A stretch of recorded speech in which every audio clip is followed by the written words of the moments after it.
Vida y enseñanzas de los maestros del lejano oriente, capítulo 6. Visita al templo del silencio.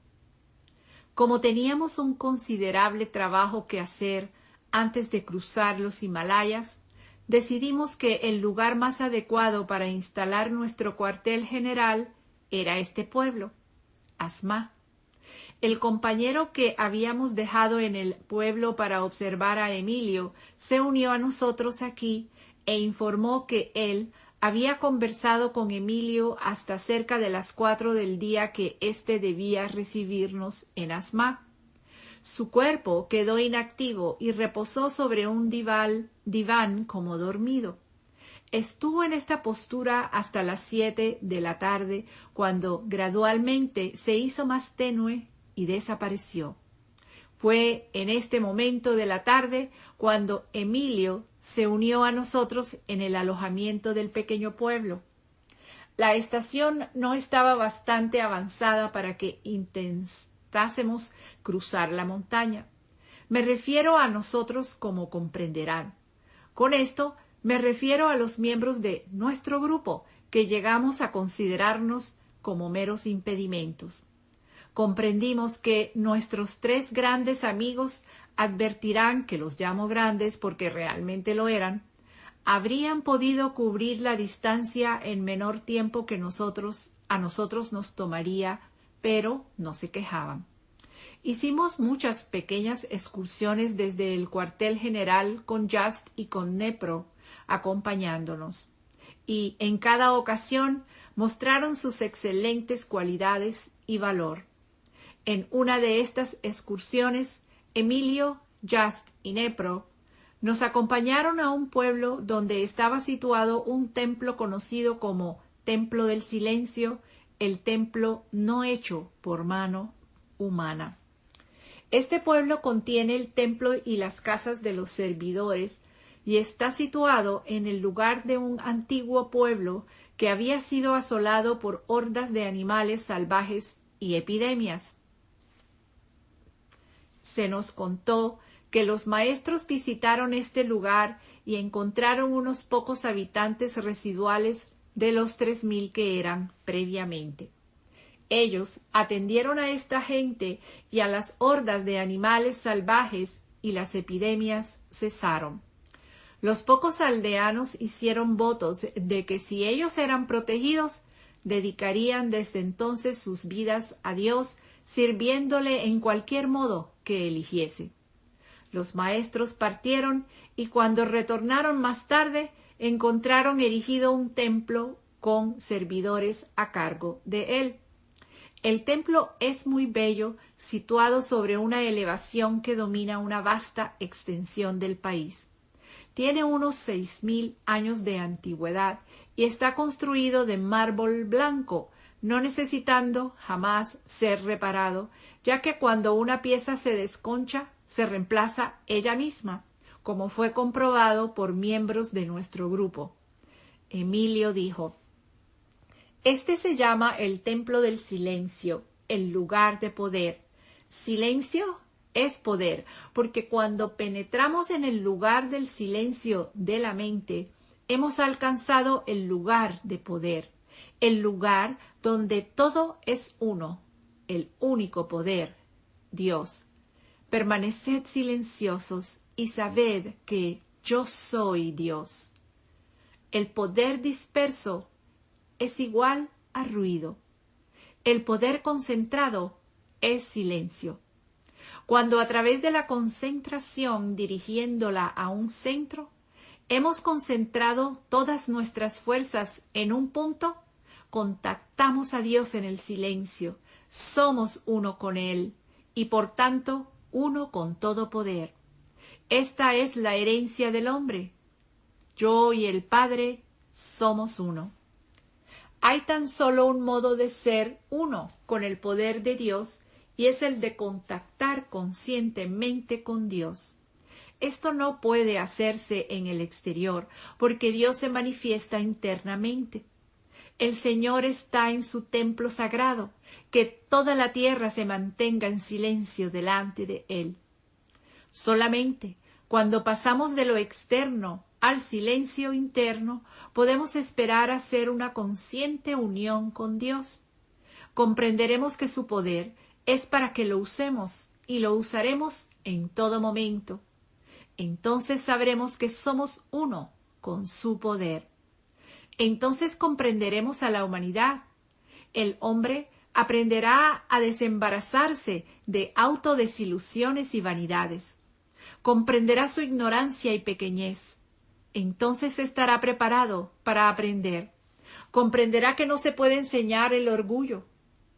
Sabrá solamente la humildad, que la humildad puede percibir la verdad. Sus pies sentirán la firme roca y nunca desfallecerá y será calmado en tomar sus decisiones. Comprender que Dios es solamente poder, sustancia e inteligencia puede ser confuso al principio, pero cuando el hombre entiende la verdadera naturaleza de Dios y lo manifiesta en expresión activa, usará su poder en todo momento. Sabrá que conscientemente contacta su poder en todo instante, cuando come, cuando corre, cuando respira o cuando realiza el trabajo que le compete hacer. El hombre no ha aprendido a hacer los grandes trabajos del poder de Dios porque no ha comprendido la grandeza del poder de Dios y no ha conocido que el poder de Dios existe para ser usado por el hombre. Dios no nos oye a través de las altas y vanas repeticiones, ni por mucho hablar. Debemos buscar a Dios a través del Cristo interno, la invisible conexión con lo que poseemos dentro de nosotros mismos. Cuando el Padre interno es adorado en espíritu y en verdad, oye las llamadas de esa alma que sinceramente se abre a Él. Aquel que hace la conexión con el Padre en secreto, sentirá el poder fluyendo a través de él mismo, manifestándose como el cumplimiento de cada deseo. Porque quien ve al Padre en el secreto lugar de su propia alma y reside ahí, el Padre lo recompensará ampliamente. Cuán a menudo reveló Jesús su contacto individual con el Padre. Ved cómo se mantuvo él constantemente en consciente comunicación con su Dios interior. Ved cómo habló él con Dios como si estuviera personalmente presente. Ved cuán poderoso le volvió este secreto e interno contacto con Dios. Él reconoció que Dios no habla en el fuego, el terremoto o la tempestad, sino en la queda pequeña voz, la pacífica, pequeña y profunda voz de vuestras almas. Cuando el hombre aprenda esto, llegará a ser sereno, aprenderá a reflexionar sobre las cosas. Las viejas ideas se desvanecerán y las nuevas ideas se reajustarán. Pronto encontrará paz y eficiencia. Aprenderá por fin a sopesar las cuestiones que le dejan perplejo en esta silenciosa hora. No es que las solvente, sino que se familiarizará con ellas. Después no tendrá que correr y pelear durante el día ni sentir que su propósito haya fracasado. Si el hombre quiere conocer al mayor extraño existente, él mismo, que entre en su gabinete de trabajo y que cierre la puerta. Se encontrará con su más peligroso enemigo y aprenderá a dominarlo. Y entonces encontrará a su verdadero ser. Allí encontrará su más fiable amigo, su más sabio maestro y su más seguro consejero, él mismo. Encontrará el altar sobre el cual Dios es el sempiterno fuego, la fuente de todo bien, toda fortaleza, todo poder, él mismo. Sabrá que Dios está en la parte más profunda del silencio. Encontrará que dentro de él mismo reside el Santo de los Santos. Sentirá y sabrá que cada uno de sus deseos está en la mente de Dios y son, por tanto, deseos de Dios. sentirá y sabrá la proximidad de la relación de Dios y el hombre, el Padre y el Hijo. Comprenderá que sólo hubo separación en conciencia de quienes parecieron dos, lo que parecía ser espíritu y cuerpo, pero que, en realidad, son uno. Dios llena el cielo y la tierra. Fue la gran revelación que tuvo Jacob en el silencio.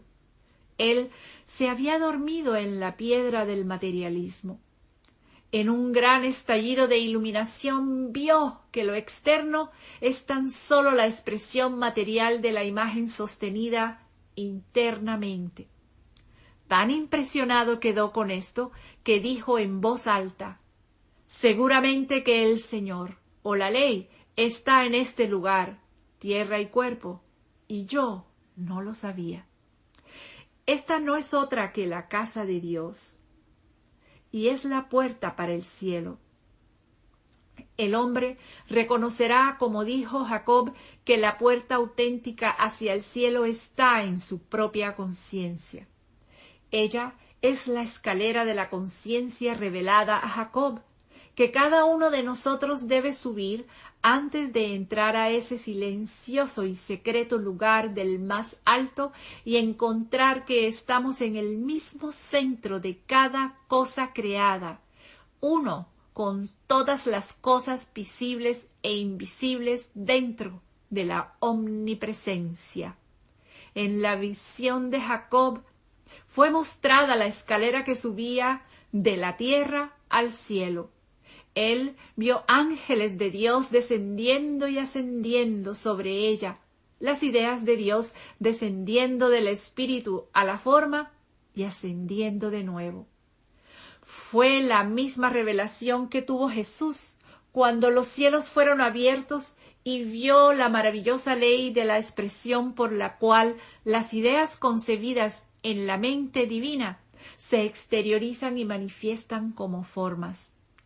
Tan perfecta era esta ley de expresión revelada al Maestro, que al mismo tiempo vio que toda forma puede ser transformada en otra, mediante un cambio de conciencia con relación a ella. Su primera tentación fue cambiar piedras en pan para satisfacer su hambre personal.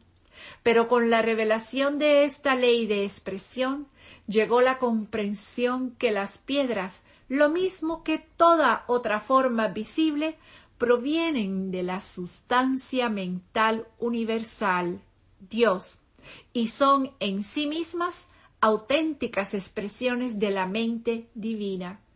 Y todas las cosas deseadas, no formadas, están todavía en la sustancia mental universal, listas para ser creadas o exteriorizadas, para llenar cualquier deseo.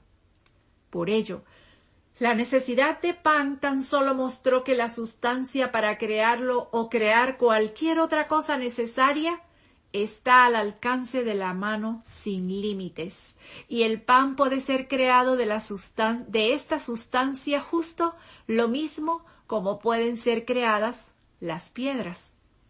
Todo buen deseo que tiene el hombre es un deseo de Dios. Por ello, hay un ilimitado abastecimiento en la sustancia mental universal a nuestro alrededor para llenar cada deseo. Todo lo que necesitamos hacer es aprender a usar lo que Dios ya tiene creado para nosotros. Y esto es lo que Él desea que hagamos, para que podamos ser libres de toda limitación y ser de este modo abundantemente libres. Cuando Jesús dijo, «Yo soy la puerta», quiso decir que el yo soy en cada alma es la puerta a través de la cual se exterioriza plenamente expresada a través del individuo la vida, el poder y la sustancia del gran yo soy, que es Dios. Este yo soy tiene tan solo un modo de expresión y es a través de la idea, el pensamiento, la palabra y la acción. Este ser divino yo soy, que es poder sustancia e inteligencia se moldea en forma mediante la conciencia, y por esta razón dijo el Maestro, que se haga según vuestra fe, y todas las cosas son posibles para aquel que cree. Al mismo tiempo que Dios es el alma, poder, sustancia e inteligencia, también es, en otros términos espirituales, sabiduría, amor y verdad, y se exterioriza en la forma o expresión mediante la conciencia. La conciencia que existe en la infinita mente de Dios y en el hombre está determinada por el concepto o creencia de que sea mantenida en la mente. Fue la creencia de separación del espíritu quien posibilitó la edad, o sea, vejez y muerte. Cuando veamos que el espíritu lo es todo y que la forma se expresa constantemente a partir del espíritu, comprenderemos entonces que todo eso que nace o es exteriorizado desde el espíritu es espíritu. La siguiente gran verdad a ser revelada a través de esta conciencia es que cada individuo, siendo un concepto de la mente divina, es mantenido en esa mente como una idea perfecta. Ninguno de nosotros tiene que concebirse a sí mismo. Hemos sido perfectamente concebidos y estamos siempre mantenidos en la mente perfecta de Dios como seres perfectos. Con esta comprensión en nuestra conciencia podemos contactar la mente divina y reconcebir de este modo lo que ya Dios concibió para nosotros. Esto es lo que Jesús llamó nacer de nuevo. Es el gran don que el silencio tiene para ofrecernos, porque contactando la mente de Dios podemos pensar con mente divina y conocer cómo somos nosotros mismos en realidad y cómo pensábamos que éramos. Nosotros contactamos la mente de Dios mediante el pensamiento verdadero y de ese modo exteriorizamos una verdadera expresión. Mientras que en el pasado, quizá debido a pensamientos falsos, hemos exteriorizado incorrectas expresiones. Pero tanto que la forma sea perfecta o imperfecta, el ser de la forma es perfecto poder, sustancia e inteligencia de Dios. No es el ser de la forma lo que deseamos cambiar, sino la forma que asumió el ser. Esto se debe conseguir mediante la renovación de la mente o a través de un cambio desde el concepto imperfecto a otro perfecto, desde el pensamiento del hombre al pensamiento de Dios. Cuán importante es entonces encontrar a Dios, contactar con Él, ser uno con Él y exteriorizarlo en expresión. Cuán importante es igualmente el silencio o aquietamiento de la mente personal para que la mente divina en todo su esplendor pueda iluminar la conciencia.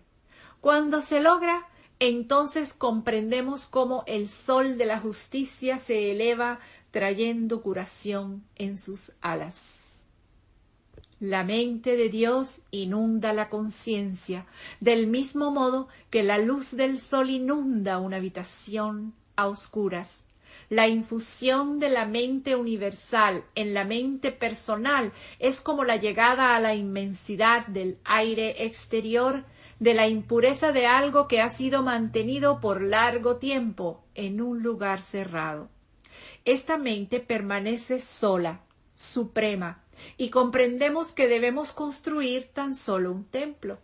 El templo del Dios viviente es la mezcla de lo mayor con lo menor, a través de lo cual lo menor se hace uno con lo mayor. La impureza fue causada por la separación de lo menor de lo mayor. La pureza es causada por su unión, de modo que nunca más haya mayor ni menor, sino un único bueno y total aire puro.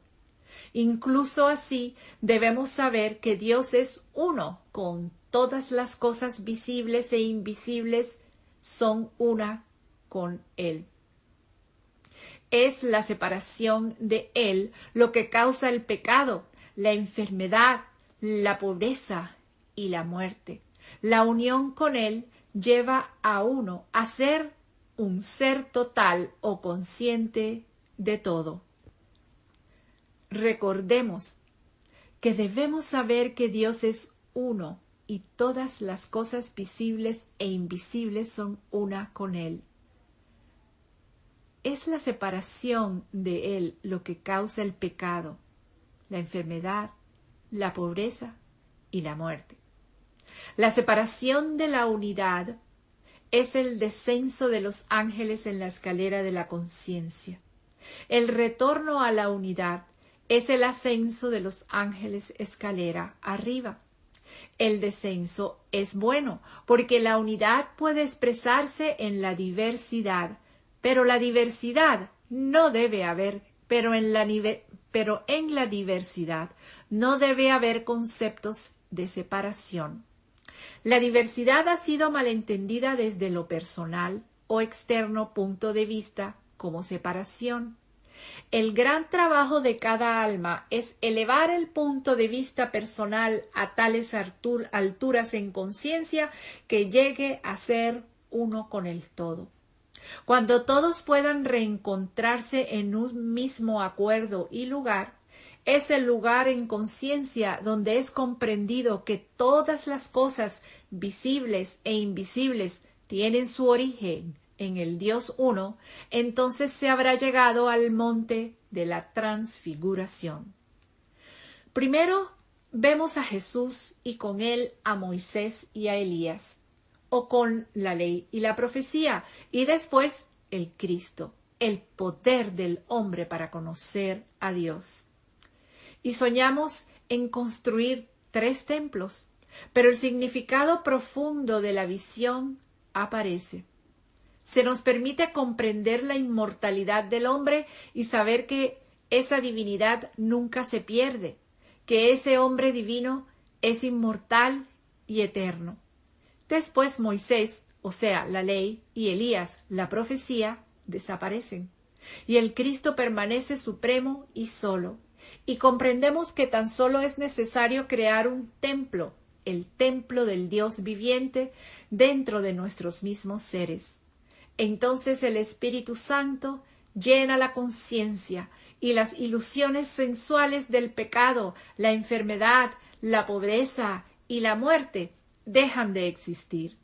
Este es el gran propósito del silencio. Este templo del cual vosotros podéis romper un fragmento y ver la rotura repararse instantáneamente, tan solo tipifica el templo de nuestro cuerpo, del cual Jesús ha hablado, el templo no hecho por manos humanas, eterno en los cielos, aquel que debemos exteriorizar aquí sobre la tierra.